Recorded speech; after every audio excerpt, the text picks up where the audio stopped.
بشجع كل القائمين عليه، بشجع كل المشاهدين ان هم يدوسوا لايك شير. مش هو ده اللي انا عايز اشوفه. تمام اتفضل.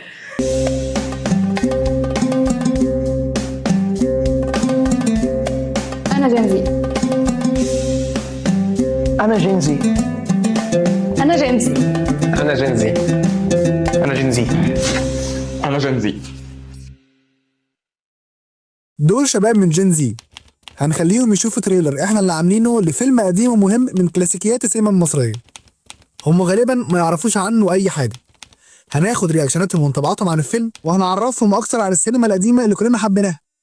وبالمناسبة لو حابب تشارك معانا في حلقات زي رياكتس املى الفورم اللي في الديسكريبشن تحت. انت بتعمل ايه يا دكتور؟ يا ابني انت حامل. حلوة. ما علينا. ما علينا. لغاية ما صحيت في يوم لقيت عندي 60 سنة، مش بس من غير راجل، ده كمان لا بنت ولا ولد. عشان كده قررت اتجوز راجل يكون ابن. انا عارف الكادر ده، كادر اشرف عبد الباقي وهو بيتجوز واحده قد عمره 3-9 مرات مثلا. سام ما كنتش عارف الفيلم ده. حضر النهارده ده رعيب. سامع يا نهار اسود، لا يا اختي انا لازم اتجوز وانا صغيره، يجي عيل زي ده ويضحك عليا على كبر. في راجل عاوز يتملك، طب ما نتجوزه واحنا ونتملكه. شرعا الراجل ممكن يتجوز 4، احنا ندور على واحد ننقي ونتجوزه احنا 4. ايه؟ انت فخر ورجوله. فاهم يعني ايه فخر ورجوله؟ انت الدليل الوحيد الباقي على انه الراجل مخلوق حقيقي مش اي كلام. اتفضل اتفضل، انا ماليش حد غيره. لو طلعوني اروح فين؟ اشتغل غساله. اسمع، اختار بين رجولتك وحريمك، لازم تتمرن. طلعوني يبقى هقعد في الشقه واخد تعويض كمان وكمل نهايه الخدمه. ازاي؟ ناسيه اللي سبت الوظيفه واشتغلت لكم خدامه. ويعني ما الستات كلهم بيشتغلوا خدمات لازواجهم، والمحكمه ما بتحكم لهمش لا بمكافاه ولا تعويض. عشان ستات، واحنا بقى في مجتمع رجاله، وانا راجل هيبقوا معايا. والعند مش هينفع معانا. اعلى من خيركم كابوه.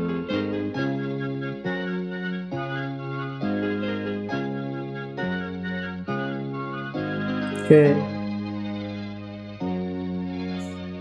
معلش، هو عبلة كامل كانت فين في التريلر؟ عبلة كامل كانت من ضمن الزوجات يعني؟ مظبوط. يا نهار ابيض ما خدتش بالي خالص. الفيلم اللي شفت التريلر بتاعه دلوقتي اسمه سيداتي انساتي. تمام. ايه رايك في التريلر عامه قبل ما اقول لك جزء مختصر كده عن الفيلم؟ كتريلر ولا كالفيلم نفسه؟ لا كالفيلم نفسه. لا يعني انا عن نفسي انا عايز اول لما اروح من هنا افتح اتفرج عليه. حلو قوي.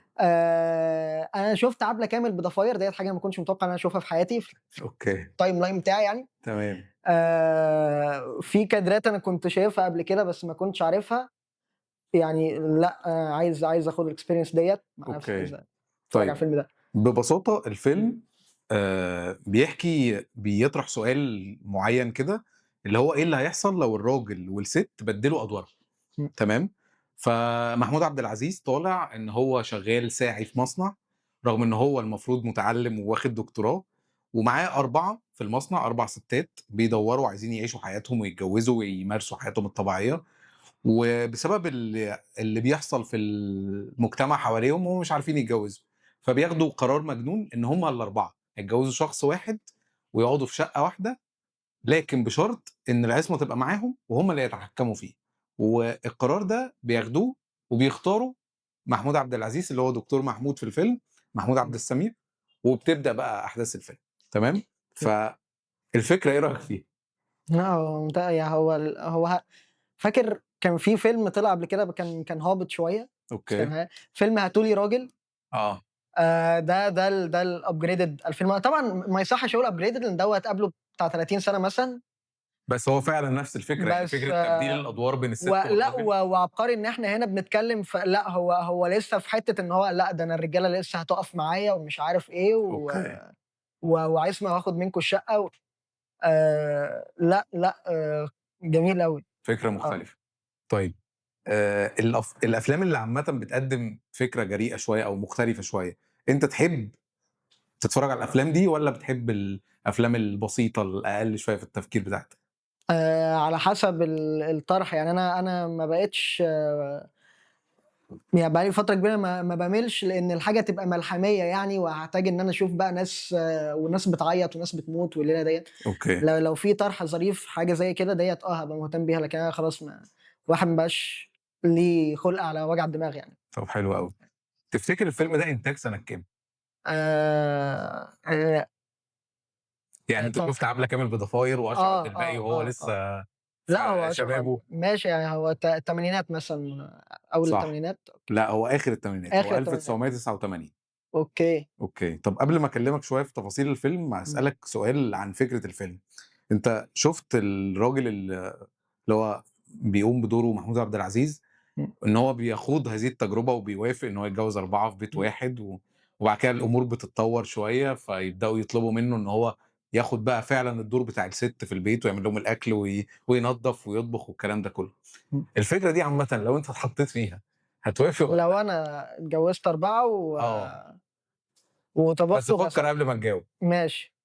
بس أنا مش هاصرف، أنا هاطبخ واغسل بس. هيصرفوا عليك. ماشي، بس العصمة في إيدهم هم ودي مشكلة. القرار كله في ايدهم. بس متجوز 4. و4 ده برضه دي point. بالظبط. آه. مختلفين في كل حاجه.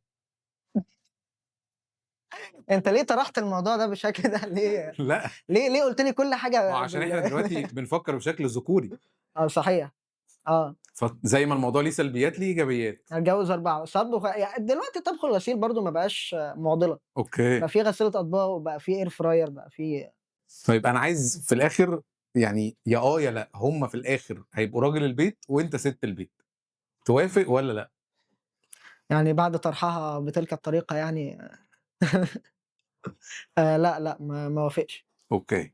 طيب انت وانت بتتفرج على التريلر ذكرت اسمين اللي هم اشرف عبد الباقي وعبلة وعبله كامل. كامل، تعرف حد تاني من الكاست بتاع الفيلم من اللي شفته يعني؟ ممكن أكون أعرف بس مش ما عملتش call أول ما شُفت شكله يعني بالطريقة ديّة. اوكي. طب البطل اللي هو محمود عبد العزيز عارفه؟ يعني شوية يعني طشاش. اوكي. طب أكيد عارفه، أكيد عارفه، ده بس عشان طب السؤال يعني ما لا لا ما لا انا عايز استهبكوش. الحقيقه. أكيد عارف محمود عبد العزيز. طيب عارف ان محمود عبد العزيز اللي انت شفته دلوقتي ده هو اللي عمل دور عبد الملك زرزور في ابراهيم الابيض؟ قادر تجمع ده؟ أنا لأ، لإن أنا برضه شُفت محمود عبد العزيز في حاجات تانية وعارف إن هو اوكي. قادر على دوّة. طيب حلو. احنا بس يعني ذكرنا محمود عبد العزيز عشان نقدر نلينك احنا اخترنا الفيلم ده بالذات ليه؟ لان الفيلم ده كان في فتره المخرج بتاع الفيلم اسمه رأفت الميهي، ده من أوكي. اكبر مخرجين السينما المصريه في الفتره دي، وعامه هو شخص يعني او مخرج متفرد تماما. خد قرار، هو كان طول عمره مؤلف بيكتب افلام مهمه جدا، خد قرار ان هو اللي هيكتب افلامه وهو اللي هيخرجها، وفي فتره ما بدا يميل لافلام فيها جزء فانتازيا كبير وده ما كانش متعارف عليه في السينما المصريه خالص. إمم. والقرار ده تقريبا لو بدون محمود عبد العزيز ما كانش هيتم. يعني في 3 افلام اتعملوا مع بعض، لو اتفرجت على الفيلم ده وحبيته بنرشحهم لك يعني. فيلم اسمه سمك لبن تمر هندي، وفيلم اسمه الساده الرجال، والفيلم ده اللي هو سيداتي انسات. ال3 تاليف واخراج رأفت الميهي وبطوله محمود عبد العزيز، والتيمه الكبيره بتاعت الافلام دي هي الفانتازي، كلها افكار مختلفه، كلها معموله بطريقه مجنونه شويه، فنحب ان انت تتفرج عليهم جدا. طيب اخر سؤالين كده بسرعه. لو دلوقتي انت هتروح البيت كم من 10 اول لما هتروح او بكره هتتفرج على الفيلم؟ لأ، هو أنا لازم هاتفرج عليه لمّا أروّح يعني. اوكي تمام. 10 من 10. 10 من 10. يبقى احنا كده خلصنا، نشكرك جدا. حابين بس نقول للي هيتفرج على الفيلم ده من اهم افلام السينما المصريه. الفيلم عايش لغايه دلوقتي من الثمانينات لغايه دلوقتي، عايش بفكره مختلفه، باداء تمثيلي مختلف، باخراج مختلف، فنحب الكل يتفرج عليه. شكرا. البوستر بتاعه هتلاقوه هنا.